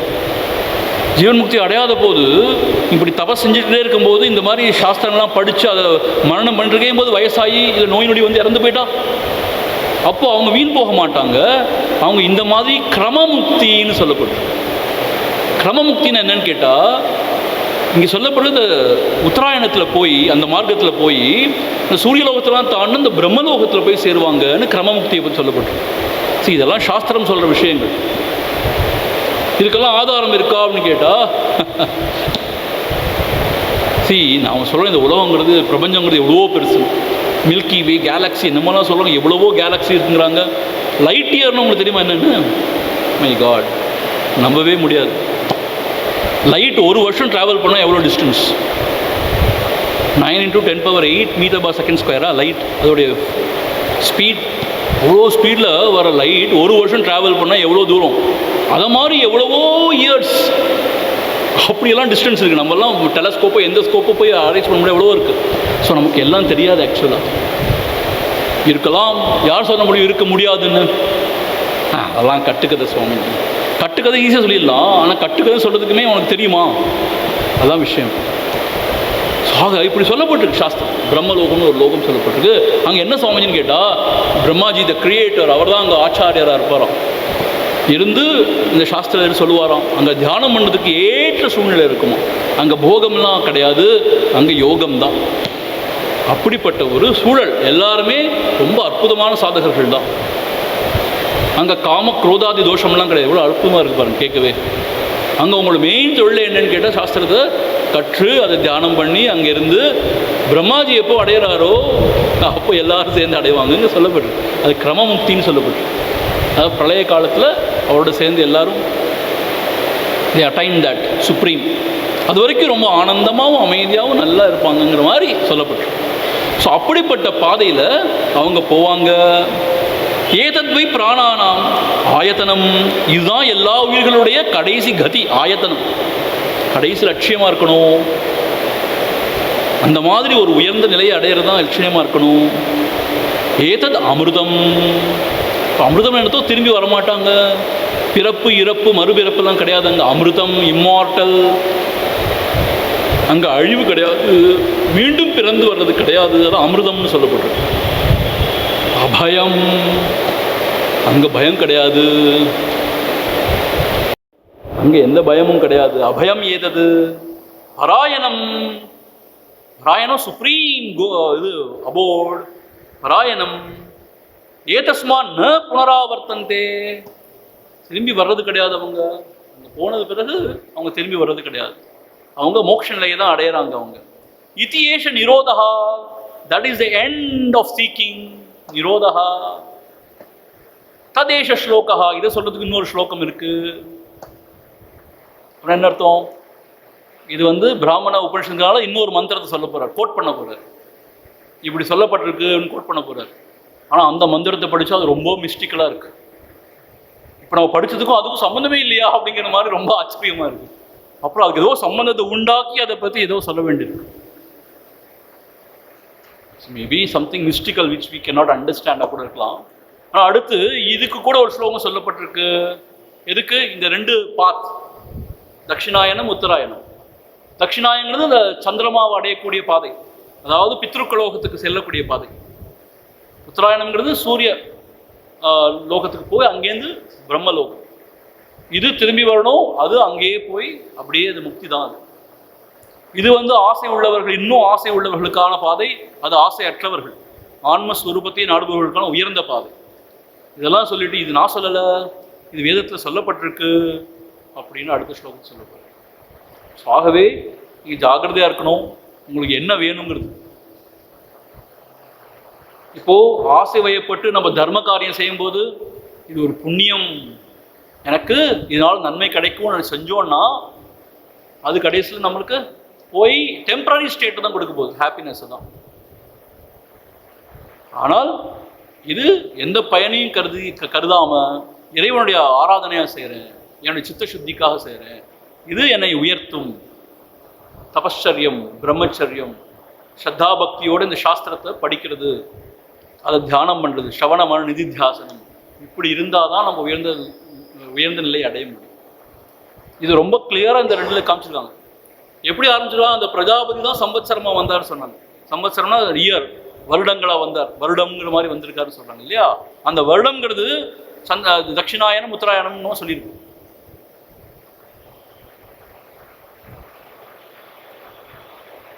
ரெண்டு இதாக பிரிக்கிறாங்களே, உத்தராயணம் தட்சிணாயனம் பிரிக்கிறாங்க இல்லையா?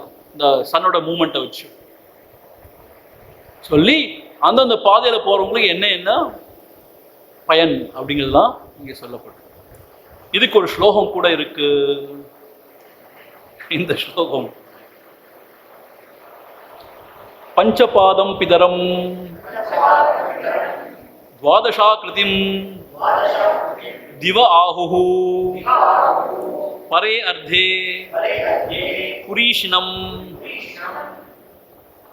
அத்தேமே அன்ய ஊபரே விசக்ஷணம் சப்தசக்ரே ஷடர ஆஹுஹு அர்ப்பிதமிதி. இந்த மந்திரத்தை நம்ம டைரெக்டாக படித்து புரிஞ்சுனோன்னா அவ்வளோதான், முடியை பிச்சுட்டு தலை பைத்தியமாய் போயிட வேண்டியது எங்கேயாவது. பாருங்க, பஞ்சபாதம் 5 பாதங்களை கொண்ட, பிதரம் தந்தை, துவாதசாகிருத்தியம் 12 உருவங்களோட, திவ ஆகுகு வானத்தில் மேல, பரே அர்த்தே வானத்து நடுவில், புரீஷினம் அங்கிருந்து ஏதோ பொழிந்து கொண்டிருக்கிறார்.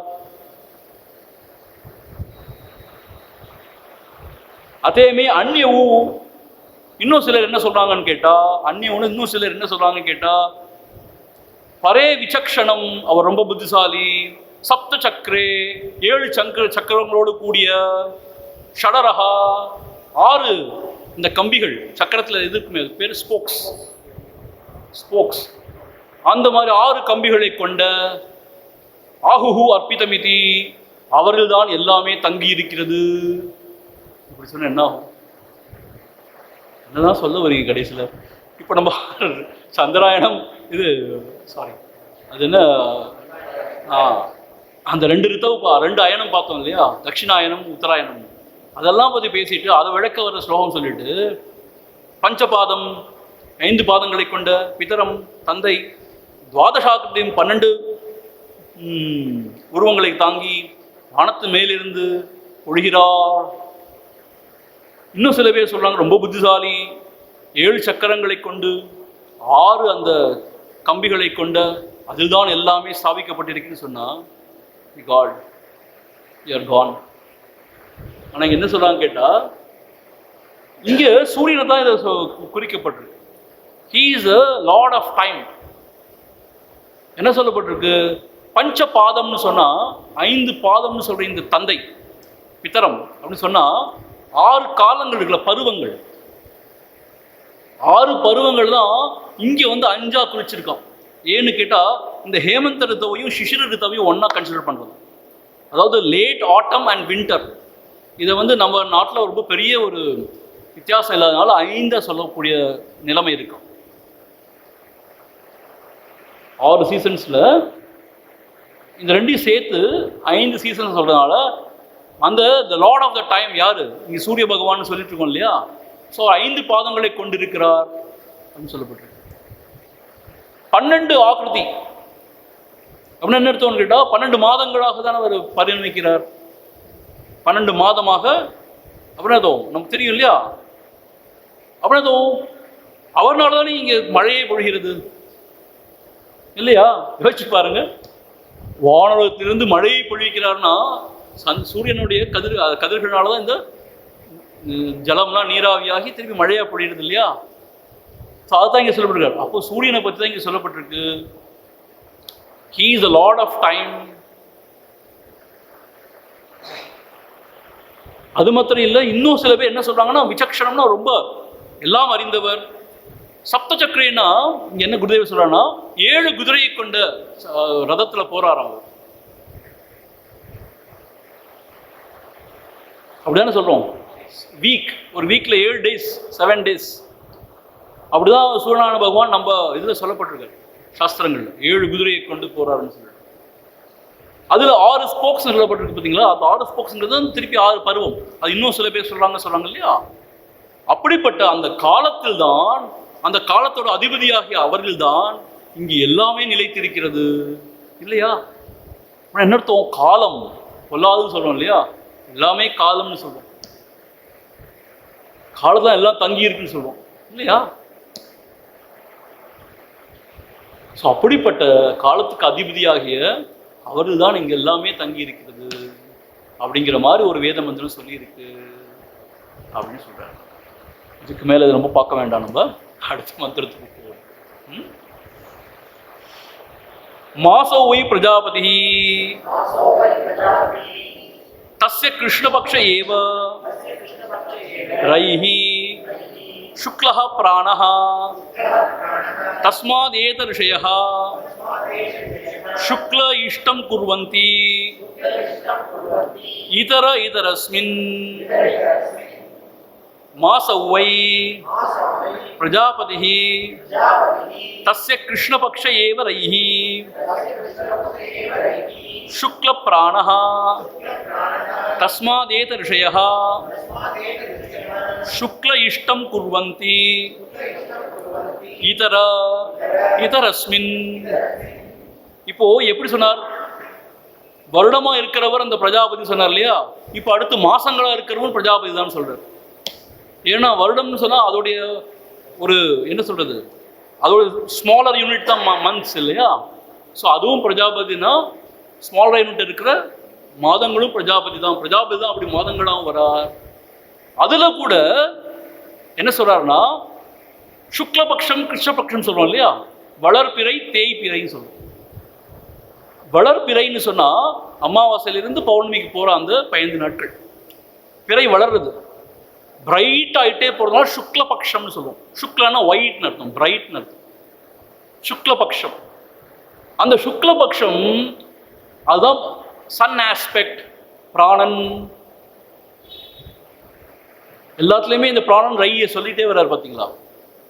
Sun aspect and moon aspect சொல்லிட்டு வர்றாரு பார்த்தீங்களா? ஸோ இந்த வளர்பிறைங்கிறது இந்த சுக்லபக்ஷம் இது வந்து சன் ஆஸ்பெக்ட். தேய்பிறைன்னு சொல்கிறோம் இல்லையா? கிருஷ்ணபக்ஷம்.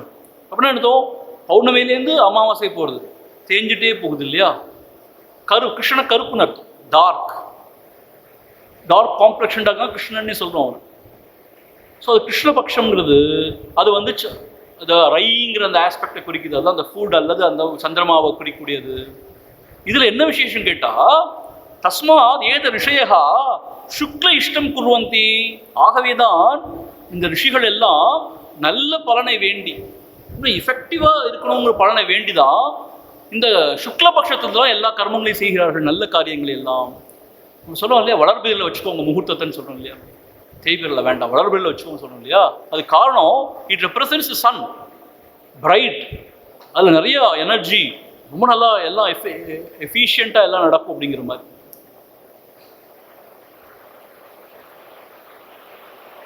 ஆக அந்த மாதிரி உயர்ந்த ரிஷிகள் நல்ல காரியங்கள், வேத காரியங்கள், யஜ்ஞங்கள், யாகங்கள், நிறைய விஷயங்கள் சொல்லும்போது என்ன சொல்கிறாங்க? இந்த சுக்லபக்ஷத்தில் வச்சுக்கோங்க அப்படி சொல்கிறதுக்கு காரணம் இதுதான். ஏன்னா அது பிராணன், சக்தியை கொடுக்கக்கூடியது, வெற்றியை கொடுக்கக்கூடியது. அப்புறம் என்ன சொல்றார்? இதரஸ்மின் பட் அதர்ஸ் யாரு? மற்றவர்கள். அவங்க மற்ற காலத்துலலாம் செய்வாங்க அப்படின்னு சொல்லப்பட்டிருக்கு. இதரஸ்மின். இதுக்கு ஆதிசங்கர் ஒரு வியாக்கியானம் கொடுத்திருக்கார். குருதேவர் வேற வியாக்கியானம் கொடுத்திருக்கார். ரொம்ப ஆச்சரியமா. குருதேவர் என்ன வியாக்கியானம் கொடுத்திருக்காருன்னு கேட்டா, இதரஸ்மின்னா மற்றவர்கள்னா இன்னும் சிறந்தவர்கள் அப்படி சொல்றாரு, இன்னும் உயர்ந்தவர்கள். அவங்களுக்கு வந்து பிரஜாபதி தான் ரையா வந்திருக்கார், பிராணனா வந்திருக்காருன்னு தெரியும். சந்திரனாவும் சூரியனாவும் இருக்கிறதே பிரஜாபதி தான் தெரியும். அவங்களுக்கு பேதம் கிடையாது. அதனால அவங்களுக்கு சுக்லபக்ஷம் கிருஷ்ணபக்ஷம் பேதம் கிடையாது. அவங்க கிருஷ்ணபக்ஷத்திலேயே செய்வாங்க, அவங்களுக்கு அதெல்லாம் கிடையாது. அப்படின்னா என்ன அர்த்தம்? ஏதாவது பலனை நாடுபவர்கள் தான் இப்படியெல்லாம் பார்ப்பாங்க ரொம்ப. ஏன்னா பலன் வேணுமே. பலனை நாடாம தங்களோட ஆத்ம விருத்திக்காக காரியங்கள் செய்யக்கூடியவங்க, சாதனைகள் பழகக்கூடியவங்க இது மாதிரி கிருஷ்ணபக்ஷம் சுக்லபக்ஷம்லாம் பார்த்துட்டு உட்காந்துருக்க மாட்டாங்க. அவங்க கிருஷ்ணபக்ஷமாக இருந்தால் கூட இதுலேயும் அவங்க காரியங்கள் செய்வாங்க. ஏன்னா அவங்க பலனை வேண்டி செய்கிறதில்ல, அவங்க உத்தமமான ஒரு உயர்ந்த நோக்கத்துக்காக செய்கிறதுனால அவங்க அப்படி கூட செய்வாங்க அப்படின்னு குருதேவ வியாக்கியானம் கொடுக்குறாரு. That was so impressive. அதான் குருதேவ் என்ன செய்யறாருன்னா இந்த காலத்துக்கு ஏற்ற இன்டர்பிரட் பண்றாரு. ஆனால் சங்கரோட வியாக்கியானம் வேற மாதிரி. அதை நான் பிழைன்னு சொல்ல, அந்த காலத்துக்கு ஏற்றமா அவர் கொடுத்துருக்காரு. ஆனால் குருதேவர் எப்படி கொடுத்துருக்கான்னு கேட்டா, இதரஸ்மின்னு சொன்னா மற்றவர்கள் அப்புறம் விவரம் தெரியாதவங்க சில சமயம் பிழையா கூட கிருஷ்ண பக்தி செஞ்சிடறாங்க அப்படின்னு நம்ம படிக்க தோணுது. அது மற்றவர்களும் யாரு? முதல்ல உயர்ந்த ரிஷிகளை பற்றி சொல்லிட்டு அவங்க சுக்கிரபக்ஷம் நல்ல காரியங்கள் செய்வாங்க சொல்லிட்டாங்க. மற்றவர்கள் மற்ற காலங்களில் சொன்னா விஷயம் தெரியாத பாமரர்கள், பாவம், அவங்க தெரியாம கிருஷ்ணபக்ஷத்தையும் செஞ்சிடறாங்கிற மாதிரி நம்ம பொருள் சொல்ல நமக்கு தோணுது. ஆனால் குருதேவர் சொல்லியிருக்காருன்னா இதுக்கு பேதம் பார்க்காதவர்கள் ரெண்டுமே பிரஜாபதி தான் வந்திருக்காரு. பிரஜாபதியோட ஒன்றும் கிடையாது. சுக்லமாவும் கிருஷ்ணமாவும் இருக்கிறது பிரஜாபதி தானே. அப்படி ஒரு வேதம் கற்பிக்காத ஒரு சான்றோர்கள் உயர்ந்தவர்கள் சுக்லபக்ஷம் கிருஷ்ணபக்ஷம் பார்க்கறது இல்லை. அவங்க எந்த பட்சமாக இருந்தாலும் சரி. அதனால சொல்லப்பட்டிருக்கு, இப்போ ஜபம் செய்கிறதுக்கோ பகவான் நாமத்தை எடுத்துக்கிறதுக்கோ நேரங்காலம் கிடையாது சொல்லப்பட்டிருக்கு. இப்போ சாதனைகளுக்கு நான் இது சுக்லபக்ஷம் உட்காந்துருக்க போறேன், உட்காந்துருக்க முடியுமா? நம்ம சாதனை பண்ணுறதுக்கு நேரங்காலம் கிடையாது. அதான் சில பேர் கேட்பாங்க, சுவாமி பௌர்ணமி கிரிவலம் பண்ணணுமா அப்படின்னு. அப்படி யாரோ ஆரம்பிச்சு வச்சுருக்காங்க, எப்போ வேணா பண்ணலாம். அதுதான் உண்மையான விஷயம். எப்போ பண்ணாலும் அதுக்கு பெரிய பலன் உண்டு தான். அதுபோல இந்த இன்னும் உயர்ந்தவர்கள், இந்த கிருஷ்ண சுக்லா எல்லாம் பாகுபாடு பார்க்காம எல்லாமே பகவான் தான் அப்படின்னு உணர்ந்தவர்கள், அவங்க தங்களுடைய சாதனைகள் செய்யவோ நல்ல காரியத்தில் ஈடுபடவோ இப்படி பார்க்கறதில்ல அப்படிங்கிற மாதிரி குருதேவருங்க பொருள் சொல்லியிருக்காரு. சாக அந்த பிரஜாபதி தானே தான் சூரியன் சந்திரனா வந்தார். அதாவது பிராணன் ரைன்னு சொன்னோம். அவரே தான் அந்த சூரிய சந்திராதிகளை ஒட்டி நடைபெற அந்த செயல்பாடுகளாக இருக்கிற அந்த சம்பத்சரமாக வந்தார். காலம்னு சொல்லி அந்த காலத்தில் முதல் பரிணாமம் என்ன வருஷங்கள்னு சொல்றோம். அது 2 அயனம் சொன்னாங்க. அப்புறம் அவரே தான் மாதங்களாக வந்தார். மாதங்களை சுக்லபக்ஷம் கிருஷ்ணபக்ஷம் 2ஆக பிரித்தோம். அப்படி வந்தார். அப்புறம் சுக்லபக்ஷத்துக்கு என்ன கிருஷ்ணபக்ஷத்துக்கு என்னன்னு பார்த்தோம். அது சுக்லபக்ஷம் சூரியன் சார்ந்தது, பிராணனை சார்ந்தது, இது சந்திரனை சார்ந்ததுன்னு சொல்லி. ஆகவே சுக்லபக்ஷம் செஞ்சால் நல்லது அப்படின்னு சொல்லி சொன்னார். அப்புறம் என்ன சொன்னார், வேதம் பார்க்காததுனால எப்படி வேணா செய்யலாங்கிற மாதிரி சொல்லி முடிச்சாச்சு. அப்போ இன்னும் ஃபர்தர் டிவிஷன் வரும்போது டே அண்ட் நைட் அப்படிங்கிற டிவிஷன், அடுத்த டிவிஷன் கொண்டு வரப்போறார். டே அண்ட் நைட்னு சொல்றாங்க. அஹோராத்ரோ வை பிரஜாபதி தஸ்ய அஹரேவ பிராணஹ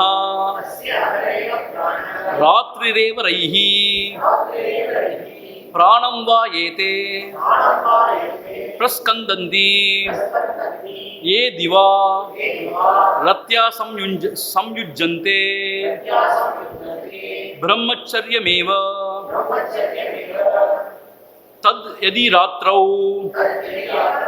रत्या संयुज्यन्ते. இங்கே என்ன சொல்றாருன்னா, அஹோராத்ரோவை பிரஜாபதி. அஹோராத்ரோன்னு என்னத்தோ காலை மாலைன்னு சொல்லக்கூடிய டே அண்ட் நைட், இதுவும் பிரஜாபதி தான். ஃபர்தரா இதுவும் பிரஜாபதி தான். தஸ்ய அகரேவ பிராணஹா, இதுல அகர்னு சொல்ற இந்த காலை இருக்கே அது பிராண ஆஸ்பெக்ட். ஆனதும் சூரிய சம்பந்தமானது, சூரிய சம்பந்தமானது காலைங்கிறது. அதுதான் பிராண ஆஸ்பெக்ட். ராத்திரி சந்திர சம்பந்தமானது, அது ரைன்னு சொன்னார் இல்லையா, மேட்டர். எல்லாம் அப்படியே நிதிரில் போயிடுறாங்க இல்லையா, ஜட சம்பந்தமாக ஆயிடுது இல்லையா. ஸோ ராத்திரி அப்படின்னு சொல்லி இங்கே ஒரு விஷயம் சொல்கிறார். ரொம்ப ஆச்சரியமான விஷயம், ஆச்சரியம் இல்லை, இது ஒரு முக்கியமான விஷயம் சொல்கிறார். என்ன சொல்கிறான்னு கேட்டால், பிராணம் வா ஏதே பிரஸ்கந்தந்தி ஏ திவாரத்யா சம்யுஞ்சந்தே. திவாரத்யான்னு என்ன அர்த்தம்னு கேட்டால், அந்த பகல் பொழுதுல யாரு இந்த போகத்தில் ரமிக்கிறார்களோ, போகம்னு என்ன அர்த்தம்னா அந்த செக்ஷுவல் இன்டர் கோர்ஸ் தான் சஞ்சுஞ்சந்தேன்னு சொல்கிறார்.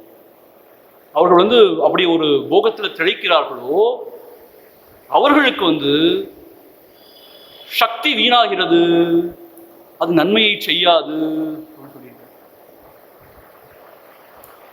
ஆக பகல் பொழுதுல கூடி இருக்கிறது, அதாவது கணவன் மனைவியோ அவங்க கூடி இருக்கிறது ஆகாதுன்னு சாஸ்திரம் சொல்லுது. அது ஏன்னு கேட்டா, அது குருதேவர் என்ன விளக்கம் கொடுக்குறாருன்னா, அதோடைய நேரங்காலம் அப்படி, அதனால இட் இஸ் நாட் ரைட்னு சொல்லப்பட்டிருக்கு. அவர்களுடைய சக்தியெல்லாம் வீணாதான் போகும் அப்படின்னு இந்த உபனிஷத் சொல்லுது. அதே சமயத்தில் ரத்யா சம்யுஞ்சந்தே, இரவு நேரத்தில் யார் சம்போகத்தை அனுபவிச்சு இருக்காங்களோ, பிரம்மச்சரியமேம தத்ராத்ரோ, அவர்களை பிரம்மச்சாரினே கூட சொல்லலாம். அவங்க போகத்தை அனுபவிச்சாலும் அவங்க பிரம்மச்சாரின்னு கூட சொல்லப்படலாம் அப்படின்னு போட்டு. ஆனால் என்ன அர்த்தம்னா, இங்கே குருதேவர் விழாவாரியாக விளக்குறாரு. அதுக்காக இரவு நேரத்தில் எவ்வளோ வேணா போகத்தை அனுபவிக்கலாமா, ஒரு எல்லை இல்லாமல் விரையறை இல்லாமல் கூட அப்படி கிடையாது. அதுக்கு ஒரு லைசன்ஸ் அங்கே கொடுக்கல. ஆனால் என்னன்னு கேட்டால், இரவு நேரத்தில் அனுபவிச்சா அது ஓகே, அது பிரம்மச்சரியம் தான். ரிலேட்டிவ்லி இட் இஸ் செல்ஃப் கண்ட்ரோல்னு சொல்லலாம்.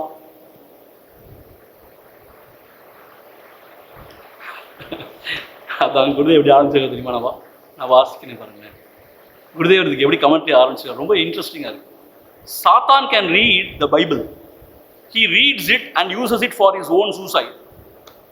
There are friends, erudite in their own way, who quote this mantra and for all their excesses claim to be brahmacharis in the true sense of the term. How far it is true, we shall observe during the discussion சொல்றார். So சில பேர் இந்த வேர்ஸை code பண்ணி தாறுமாறா போகத்தை அனுபவிச்சுட்டு, நான் இரவு நேரத்தில் அனுபவிச்சேன், நான் பிரம்மச்சாரி தான் அப்படின்னு சாஸ்திரமே சொல்லியிருக்குதானே அப்படின்னு சொல்றாங்க. அது சாத்தான் கோட்டிங் ஸ்கிரிப்சர்ஸ்ங்கிறது.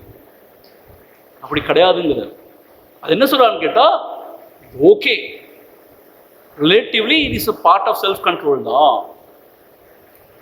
அப்படிங்கிற மாதிரி இங்க சொல்ல. ஆகவே இங்க காலைங்கிறத வந்து பிராணனோ சொல்றார். அந்த நேரத்தில் இந்த மாதிரியான அந்த அந்த உணர்ச்சி அதெல்லாம் வேண்டாங்கிற மாதிரி இங்கே சொல்லப்பட்டிருக்கு. இரவில் மாத்திரம் அதுக்கான ஒரு டைமாக இங்கே சொல்லப்பட்டிருக்கு. அவர்களை வந்து பிரம்மச்சாரியன்லாம் கூட ஏற்றுக்கலாம் அப்படிங்கிற மாதிரி சொல்லியிருக்கு. சரி சுவாமிஜி, இவர் என்ன கேட்டார் கடைசியில்? கபந்தி தான் அவர் பேர். உலகத்தோட தோற்றத்தை பற்றி கேட்டார். இவர் என்னமோலாம் சொல்லிட்டு இருக்காரு. எங்கே தான் வரப்போகுது இப்போ கிரியேஷனை பற்றி? இனிமேல் தான் சொல்ல போகிறார். அன்னம் வை பிரஜாபதி ததோஹவை தத்ரேதஹ தஸ்மாத் இமாஹ பிரஜாஹ பிரஜாயந்த இதி. அன்னம் வை பிரஜாபதி ததோஹவை தத்ரேதஹ. முதல்ல என்ன சொன்னார்? சூரிய சந்திரன் சொன்னார். ரை அது பிராணன் ரைன்னு சொன்னார். அப்புறம் சம்வத்சரம்னா வருடங்களை பற்றி சொன்னார். சூரிய சந்திரனுடைய மூமெண்ட் அதை வச்சு வருஷம்னு சொன்னார். அப்புறம் மாதங்களை சொன்னார். அதுக்கப்புறம் நாள்னு சொல்லியாச்சு, டே அண்ட் நைட்னு சொல்லியாச்சு. இப்போது சூரிய சந்திரன் இல்லாட்டி இங்கே பயிர்கள்லாம் உழைக்க முடியுமா? டே அண்ட் நைட் ரெண்டும் மாறி மாறி வராட்டி இங்கே ஏதாவது தானியங்கள் வருமா, விளைந்து வருமா? வராது. ஏன்னா சூரியனுடைய ஒளி தேவைப்படுது. அதுதான் பிராணன். அது சந்திரமாவும் வேணும். சூரியனாக இருந்தால் எல்லாம் கருகி போயிடும், நாசமாக போயிடும். சந்திரமாவே, சந்திரமால தான் அந்த அமிர்தம் இருக்கும், அந்த சக்திங்கிற அந்த ஔஷதமே அதில் தான் இருக்கும். ஸோ சந்திரமாவும் ரொம்ப இம்பார்ட்டண்ட். ஆக இதிலிருந்து தான் என்ன வருது? அன்னம், ஃபுட் சாப்பிட்றோமே, உண்மையான உணவு வருது. ஸோ ஆகவே இந்த உணவும் பிரஜாபதி தான். அது மாத்திரம் இல்லை, ததோஹவை தத்ரேதஹா, அந்த உணவில் இருந்துதான் நம்ம விந்துன்னு சொல்றோமே அந்த விடயம் உருவாகிறது. த சீடு அது உருவாகிறது. அப்படிதான் சொல்றாங்க. நம்ம சாப்பிட்ற உணவோட ஒரு சாராம்சம் தான் அந்த சீட் அப்படிங்கிறாங்க. அதுதான் ரொம்ப வீரியம் மிக்கது அப்படி சொல்றாங்க. அது வீரியம்னு சொல்லுவாங்க சில சமயம். ஸோ ஆகவே அதுவும் பிரஜாபதி தான். பாருங்க, ஸோ சந்திர சூரியராக இருந்தார், அவரே தான் சம்பத்சரமாக இருந்தார், மாதமாக இருந்தார், பகலிரவாக இருக்கார், அவரே தான் அன்னமாக இருக்கார், அவர் தான் பீஜமாக இருக்கார், அந்த விதையாகவும் இருக்கார், வீரியமாகவும் இருக்கார். அவரே தான் எல்லா உயிர்களாகவும் இங்கே வராருங்கிற மாதிரி ஆயிடுது.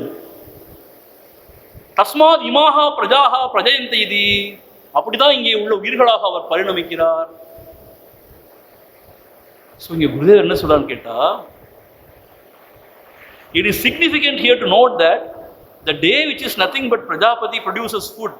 So food also is Prajapati. Food produces a seminal fluid which naturally must be nothing but Prajapati. And when it causes the creation of the next generation, each newborn is again nothing but Prajapati. Therefore, my father was Prajapati, who ate Prajapati, secreted Prajapati, impregnated Prajapati, and the son Prajapati was born as me. But the tragedy is that I do not realize that I am Prajapati. Therefore, though the great Rishi has seemingly given an almost airtight and convincing scheme to show how from the Creator the world has come to be, when the whole picture is brought to our understanding, we find that the Master has not thereby deviated even by an iota from eternal truth which he has realized in himself. என்ன சொல்றான்னு கேட்டா, அதே பொருள் தான் எல்லாமே ஆயிருக்குங்கிற அந்த பரம்பொருள்லேருந்து விலகவே இல்லை விதை அப்படின்னு சொல்றாரு. அப்படியே தான் கொண்டு வந்து இங்கே முடிச்சிருக்காருன்னு சொல்றாரு. ஸோ ஒரே பரம்பொருள் தான் எல்லாமாவும் இங்கே இருக்கு தெரியுதுன்னு சொல்கிறோம் இல்லையா, அதான் ஹையஸ்ட் ட்ரூத். இன்ஃபேக்ட் அதுதான் இப்படி காணப்படுதுன்னு சொல்கிறோம் இல்லையா. அப்போது அதே பரம்பொருள் தான் இங்கே எல்லாமாக இருக்கு. பிரஜாபதின்னு அவர் தான் வந்து இங்கே உணவாகி அந்த உணவை உட்கொண்டு அந்த உணவிலிருந்து வீரியம், அந்த வீரியத்திலிருந்து இன்னும் அடுத்தடுத்த ஜென்ரேஷன், அப்படி எல்லா உயிர்களாகவும் அதுதான் விரிஞ்சிருக்கு. ஸோ ஆகவே நாம் எல்லாம் பிரஜாபதியோடைய அம்சம் சொல்லலாம், இல்லை பிரஜாபதியை தான் சொல்லலாம் நம்ம. ஆனால் அது தெரியாது நமக்கு. பிரஜாபதினா இங்கே என்ன அர்த்தம்? அதான் அந்த அல்டிமேட். இப்போ பிராணங்கிறது அந்த அந்த அல்டிமேட்டான இல்லை, பிரஜாபதி தான் ஆனா அப்படி ஆயிருக்காருமா சொல்லு.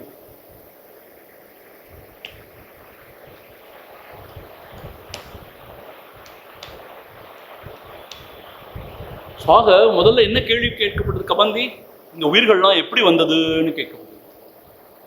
அதுக்கு இவ்வளோ விரிவா பதில் சொல்லியிருக்காரு. சொல்லி இதிலிருந்து தான் இந்த உயிர்கள்லாம் வந்தது அப்படின்னு சொல்லிட்டு இன்னும் 2 ஸ்லோகம் இருக்கு. ஆனால் இன்னைக்கு நமக்கு நேரம் இல்லை. ஸோ நாளைக்கு பார்ப்போம். அந்த 2 ஸ்லோகத்தை ஜஸ்ட் படிப்போம், நாளைக்கு பார்ப்போம். தத்யேஹவை தத் பிரஜாபதி விரதம் சரந்தி ஏ மிதுனம் உத்பாதயந்தே தேஷாமே வைஷ பிரம்மலோகோ ஏஷாம் தபோ பிரம்மச்சரியம் ஏஷு சத்தியம் பிரதிஷ்டிதம்.